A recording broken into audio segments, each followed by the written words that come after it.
무언가를 처음 경험하는 것은 가슴 떨리는 일입니다. 지금 아무리 익숙한 것이라도 처음 경험했을 때는 긴장되고 어색한 법이죠. 제가 여기 처음 설교단에 섰을 때를 기억합니다. 그때는 제가 전도사였고 그때도 이 3부 예배 설교단이었습니다. 정말 그렇게 떨릴 수가 없었는데요. 그때도 오늘처럼 우리 3부 성가대 여러분이 이 신나는 찬양을 불러줬었습니다. 그때 제가 기다리면서 들으면서 리듬을 타다 보니까 긴장이 풀렸던 기억이 납니다. 여러분도 첫 경험이 있으시죠? 지금 만나시는 연인과의 첫 만남, 결혼하신 분들은 배우자와의 첫 만남, 또 첫 데이트, 첫 결혼, 아무튼 우리는 첫 만남의 기억을 잊을 수가 없습니다. 2018년도에 TVN에서 했던 선다방이라는 프로그램이 있었습니다. 혹시 아십니까? 이적, 유인나, 양세형 등의 이런 연예인들이 출연했던 프로그램이었는데요. 그 프로그램 제목이 맞선 할 때 선이랑 이 다방 할 때 다방이 합쳐진 이 프로그램입니다. 그러니까 일반인들을 다방에서 이 선을 보게 해주는 그런 프로그램이었습니다. 이 많은 커플들이 나왔죠. 그들이 이제 방송에서 첫 만남을 하는 거죠. 방송을 보다 보면 보는 내가 막 달달하기도 하고 어색하기도 하고 막 몸이 막 베베 꼬입니다.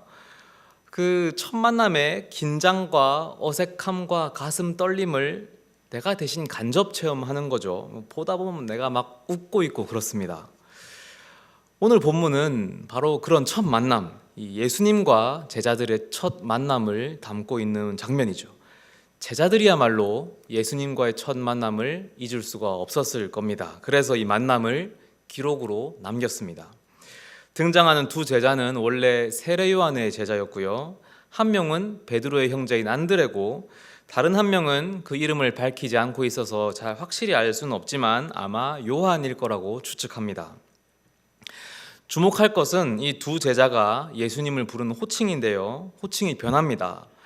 예수님을 처음 부를 때 랍비라고 부릅니다. 그런데 만남이 끝날 때쯤 보면 메시아라고 부르거든요. 요한이 해석을 써놨습니다. 랍비는 번역하면 선생이고 메시아는 번역하면 그리스도라. 이게 무슨 상황이냐면 이 선자리에서 처음에는 누구누구 씨 하고 부르다가 그 자리가 끝날 때쯤 되니까 여보야 자기야 라고 부르는 상황이 된 겁니다. 이 진도가 빨라도 너무 빠르죠. 아무튼 그렇게 예수님을 선생님 하고 불렀던 그들이 곧 그리스도라고 고백하기에 이르렀습니다. 도대체 그곳에서 무슨 일이 있었던 걸까요? 무슨 일이 있었길래 첫 만남에서 바로 여보 자기가 가능했던 걸까요? 이게 선짤이었다면 우리는 궁금할 겁니다. 도대체 예를 들면 이 남자가 어떤 기술이 있는 걸까? 말기술이 화려한 걸까? 돈이 많은 걸까? 아니면 이 여자가 외모가 출중한 걸까? 예수님께서 사실은 목수셨잖아요. 그리고 당신의 집으로 제자들을 지금 초청한 거니까 그 집에 예를 들면 당신께서 만드신 책상이나 의자가 몇 개 있을 거 아닙니까? 그런데 그 의자가 클래스가 남다른 거예요. 제자들이 봤더니 야 이건 도대체 인간이 만들 수 있는 책상이 아니구나. 야 이분은 메시아다. 이런 건 아니었겠죠. 아마 성경을 가르쳤을 거라 생각하는데 아무튼 이 첫 만남에서 무슨 일이 있었는지는 알 수 없지만 어떤 일이 있었든지 간에 두 제자는 예수님이 메시아라고 확신하게 됩니다. 그래서 그들은 돌아가서 베드로를 부릅니다. 야 우리가 메시아를 만났다 하며 예수님 앞에 베드로를 데리고 옵니다. 전도한 거죠.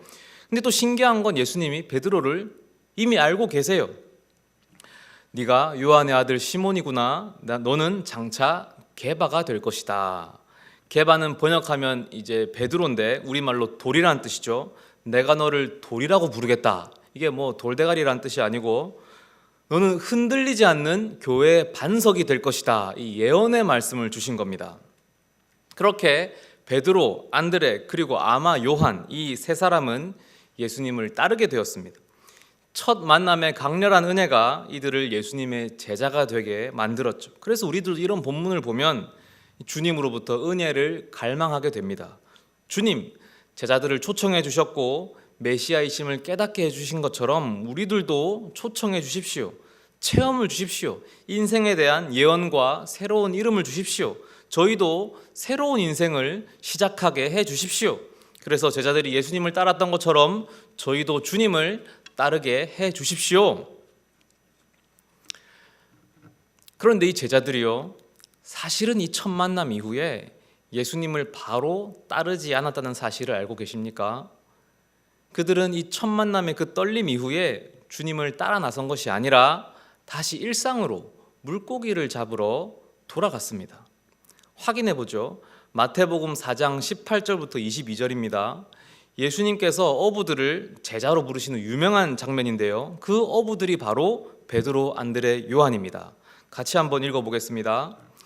갈릴리 해변에 다니시다가 두 형제 곧 베드로라 하는 시몬과 그 형제 안드레가 바다에 그물 던지는 것을 보시니 저희는 어부라. 말씀하시되 나를 따라오너라. 내가 너희로 사람을 낚는 어부가 되게 하리라 하시니 저희가 곧 그물을 버려두고 예수를 쫓으니라. 거기서 더 가시다가 다른 두 형제 곧 세베대의 아들 야고보와 그 형제 요한이 그 부친 세베대와 한 가지로 배에서 그물 깁는 것을 보시고 부르시니 저희가 곧 배와 부친을 버려두고 예수를 쫓으니라. 자, 베드로, 안드레, 요한 세 명 다 나옵니다. 마태에 의하면 이 세 명의 제자가 예수님을 쫓은 것은 바다에서 물고기를 잡다가 예수님이 부르셨을 때죠. 그러니까 예수님의 집에 초대를 받고 이 이야기를 나눈 직후가 아닙니다. 그렇죠? 그러고 보면 잘 생각해 보세요. 오늘 요한복음의 본문에서 이 세 명의 제자가 예수님을 메시아로 고백한 것은 맞습니다. 그러나 예수님의 제자로 따라 나선 건 아니에요. 이 제자가 되었다고 한 적은 없어요. 그냥 고백만 한 거죠. 그래서 우리는 이 두 성경을 종합해서 사건을 재구성할 수가 있습니다. 이들은 요한복음에서 예수님을 처음 만났습니다. 강렬한 첫 만남을 하죠. 은혜를 체험하고 예수님을 메시아로 고백합니다. 베드로는 예언도 받습니다. 그러나 그럼에도 불구하고 그들은 예수님을 따르지 못합니다. 각자 일터로 돌아가죠. 물고기를 잡습니다. 그리고 시간이 지나 예수님이 다시 그들을 찾아가셨던 거예요. 그제서야 그들은 예수님의 제자가 되었죠. 그러니까 그들의 첫 만남, 가슴 뛰고 흥분되고 예수님을 메시아라고 고백하도록 만들었던 그 신비한 경험들조차 그들의 삶을 바꿔놓지는 못했습니다. 베드로를 향한 예언의 말씀도 마찬가지였죠. 그냥 그때뿐이었습니다. 그런데요, 이런 강렬한 신앙 체험에도 불구하고 삶이 변화되지 못한 경험은 이 첫 만남뿐이 아니었습니다. 또 있었어요. 여러분, 신앙 체험의 끝판왕이 뭐라고 생각하십니까? 어느 정도의 신앙 체험을 하면 더 이상 올라갈 경지가 없을 거라고 생각하십니까? 이 부활의 경험 아니겠습니까? 부활하신 예수님을 만나는 것, 그것보다 더 높은 경지가 있겠습니까? 바로 그 경지를 제자들이 체험하거든요. 부활하신 예수님을 만납니다. 그러나 그 놀라운 체험도 제자들을 바꾸지 못해요. 함께 요한복음 20장 19절부터 23절까지를 읽어보겠습니다. 요한복음 20장 19절부터 23절입니다. 이날 곧 안식 후 첫날 저녁 때에 제자들이 유대인들을 두려워하여 모인 곳에 문들을 닫았더니 예수께서 오사 가운데 서서 가라사대 너희에게 평강이 있을지어다. 이 말씀을 하시고 손과 옆구리를 보이시니 제자들이 주를 보고 기뻐하더라. 예수께서 또 가라사대 너희에게 평강이 있을지어다. 아버지께서 나를 보내신 것 같이 나도 너희를 보내노라. 이 말씀을 하시고 저희를 향하사 숨을 내쉬며 가라사대 성령을 받으라. 너희가 네 죄든지 사하면 사하여질 것이요 네 죄든지 그대로 두면 그대로 있으리라 하시니라. 지금 분명히 예수님께서 부활 후에 제자들 앞에 나타났죠. 제자들에게 손과 옆구리를 보이셨고 제자들이 보고 기뻐했습니다. 그런데 거기서 끝이 아니에요. 예수님은 거기에 더해서 놀라운 능력을 주십니다. 누구의 죄든지 너희가 사하면 사하여질 것이고 그대로 두면 그대로 있으리라. 죄 사함의 능력. 자, 죄 사함은 하나님만 할 수 있는 거거든요. 예수님 공생에 활동하실 때에도 예수님이 자꾸 죄를 사하시니까 반대파들이 죽이려 듭니다. 네가 하나님이냐? 라면서 죽이려고 하거든요. 그런데 이제 그 권세를 제자들에게 위임해 주십니다. 이 엄청난 사건입니다. 그런데 이 20장의 엄청난 사건 직후에 어떤 일이 벌어집니까? 21장에서 베드로는 이렇게 말합니다. 나는 물고기나 잡으러 가야겠다. 맥 빠지죠. 근데 이 맥 빠지는 말에 다른 제자들이 우르르 다 따라갑니다. 전부 따라가요. 예수님과 처음 만난 그날이나 예수님의 부활을 목격한 날이나 변한 게 하나도 없어요.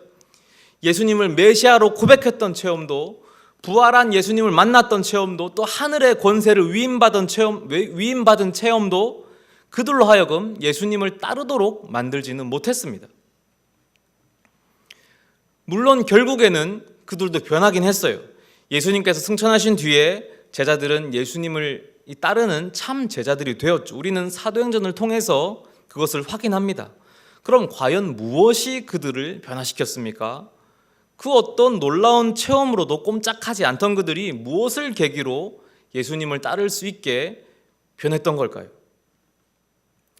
그들을 바꾼 것은 어떤 감정적인 체험이나 영적인 경험이 아니었고 오히려 나를 따르라 하셨던 주님의 말씀이었습니다. 오늘 우리가 읽은 본문을 기억해 보십시오. 예수님께서 걸어가십니다. 두 제자가 그 뒤를 따라갔어요. 예수님께서 뒤를 돌아보시고 말씀하시죠. 무엇을 구하느냐? 이게 요한복음 전체에서 예수님이 가장 먼저 하신 말씀이거든요. 이 말씀을 일단 기억하십시오. 요한복음의 저자는 의도적으로 이 이미지를 요한복음에서 가장 마지막에 나오는 예수님의 이미지와 대칭시킵니다. 부활 후에 물고기를 잡으러 간 이 제자들을 예수님이 다시 찾아가세요. 그리고 그들을 먹이시고 그 후에 제자 둘이 다시 예수님을 쫓아가요. 한 명이 베드로고 다른 한 명이 아마 요한입니다. 그때 베드로가 물어봅니다. 예수님, 쟤는 어떻게 됩니까? 그때 이제 이미지가 대칭됩니다. 예수님이 뒤를 돌아보시면서 말씀하십니다. 네가 상관할 바 아니다. 너는 나를 따르라. 자, 예수님이 가장 먼저 하신 말씀이 무엇을 구하느냐? 이제 가장 마지막에 하신 말씀이 나를 따르라예요. 무엇을 구하느냐에서 시작했던 그들이 나를 따르라 하는 주님의 말씀을 들으면서 끝납니다. 나를 따르라까지 오는데 필요했던 게 무엇이었습니까? 놀라운 신앙 체험이 필요했습니까? 가슴 뜨거운 은혜였습니까? 신비한 기적이었습니까? 다 아닙니다. 무엇을 구하느냐? 그들이 구해왔던 그 모든 것들이 헛것이었음을 깨닫는 처절한 실패가 필요했습니다. 예수님을 향했던 자신들의 진심과 열정과 노력이 아무것도 아니었음을 깨닫는 절망과 낙심이 필요했습니다. 무엇을 구하느냐? 그래서 그들은 구했어요. 그래서 많은 것을 얻었죠. 강렬한 신앙체험, 예언의 말씀, 가슴 뜨거운 은혜, 예수님을 만났던 그 첫 만남에서 뿐만 아니라 예수님을 따라다닌 3년의 시간 동안 계속해서 구하는 것들을 얻었습니다. 그러나 지금 예수님 부활 후의 상황을 생각해 보세요. 그들에게 남은 것이 있습니까? 지금 갈릴리 바다예요. 그들이 구하고 얻었던 것 다 어디로 갔습니까? 제자들은 결국 어부잡이 생활로 회귀했습니다. 3년 동안 주님을 따라다녔지만 실패했다는 좌절감만 머리에 남았습니다. 예수님이 살아나셨죠. 심지어 살아나신 예수님을 만나 뵙기까지 했습니다. 하늘의 권세도 받았어요. 그런데도 불구하고 제자들은 어부의 자리로 다시 돌아왔어요. 왜? 예수님을 배신했거든요. 감히 주님의 제자로 다시 설 자신이 없는 거예요. 내가 그토록 많이 구했지만 결국 나한테 남아있는 게 뭐냐? 물고기 잡는 기술밖에 없는 거예요. 내가 주제를 알아야지. 내가 괜히 꼴에 까불었다. 내가 무슨 하나님 나라를 꿈꾼다면서 주제에 맞지도 않는 꿈을 꿨구나. 그리고 물고기를 잡는데 밤새 그물을 내려도 한 마리도 잡히지 않습니다. 마치 3년 전 그날 밤과 똑같아요. 그리고 아침 동틀 무렵에 저기 바닷가에 그분이 보입니다. 정말 주님은 자존심도 없으시지? 또 나를 또 찾아오셨어요. 갈릴리 그 바닷가까지. 그분의 말씀을 듣습니다. 그물을 배 오른편에 던져라. 그랬더니 물고기가 넘치도록 잡히죠. 3년 전과 똑같습니다. 베드로는 바다에 뛰어듭니다. 주님께 달려가요. 하지만 거기까지입니다. 무슨 할 말이 있겠습니까? 입이 10개라도 할 말이 없죠. 예수님의 제자라면서 잘난 척은 다 했는데 아주 당당하게 배신했잖아요. 이제 그 무엇도 구할 수 없는 그런 모습이 됐습니다. 바로 그때에 예수님의 말씀이 들려오는 겁니다. 이번에는 다른 말씀입니다. 무엇을 구하느냐라고 묻지 않으십니다. 이제 그들은 더 이상 구할 게 없거든요. 대신에 말씀하십니다. 나를 따르라. 주님은 바로 그 실패자들을 부르십니다. 주님은 바로 그 낙오자들을 부르십니다. 그 한없이 부족한 자들을 향해서 나를 따르라 말씀하십니다. 그 음성이 들려올 때 그들의 삶이 비로소 뒤바뀌었습니다. 그들은 이제 드디어 순종할 수 있게 된 것입니다. 우리는 왜 주님을 따르지 못합니까? 왜 우리 삶이 변하지 못합니까? 아직도 구하는 것이 너무 많기 때문입니다. 내가 구하는 게 너무 많아요. 내가 구하는 것이 없어지기 전까지는 나를 따르라 하시는 주님의 그 음성이 들리지 않습니다. 나에게도 이런 체험을 주십시오. 나에게도 강하게 찾아와 말씀해 주십시오. 내 인생에 이것 주십시오. 저것 주십시오. 기적을 보여주십시오. 은사를 주십시오. 남들과 달리 미적지근한 신앙을 바라보면서 하나님이 쓰시는 사람은 따로 있다고 생각합니다. 하나님을 지금 느끼지 못한다고, 체험하지 못한다고 나는 하나님의 일꾼이 아니라고 생각합니다. 하나님의 일을 하는 것은 특별한 사람이나 하는 것이다. 나는 그냥 평범하게 주일 예배나 드리면서 묻어가면 된다. 나는 별로 변하고 싶지 않고 하나님도 나를 변화시킬 생각이 없다. 틀렸습니다. 하나님은 우리를 계속해서 변화시켜 가고 계십니다. 우리가 모르고 있다고 해서 안 하시는 게 아니에요. 이제껏 해오셨습니다. 우리가 경험한 그 많은 실패와 그 많은 절망과 그 많은 낙심들을 떠올려 보십시오. 하나님이 그렇게 우리를 만들어 오셨습니다.